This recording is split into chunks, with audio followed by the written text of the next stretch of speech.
आप भी तो ये गलती नहीं कर रहे हैं।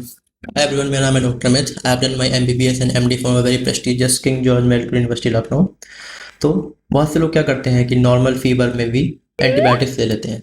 देखिए, हर फीवर बैक्टीरियल नहीं होता है, एंड वायरल फीवर में आपको एंटीबायोटिक्स लेने की कोई ज़रूरत नहीं होती है। ये आपको फ़ायदे से ज़्यादा नुकसान कर सकती हैं। व्हाट इट डज इज़, जब आप अननेसेसरी एंटीबायोटिक्स लेते हैं तो बैक्टीरिया के अंदर उसके अगेंस्ट एक रेसिस्टेंस क्रिएट हो जाता है। वो रेसिस्टेंस, इन केस जब आपको एक्चुअल बैक्टीरियल इन्फेक्शन होगा, तब आप जो एंटीबायोटिक्स लेंगे वो उसके अगेंस्ट काम नहीं करेगी, जो आपको बाद में बहुत ज़्यादा दिक्कत दे सकता है। तो बिना किसी डॉक्टर के प्रेस्क्रिप्शन के एंटीबायोटिक्स ना लें, और ऐसी हेल्थ टिप्स के लिए फॉलो कर लें। Thank you.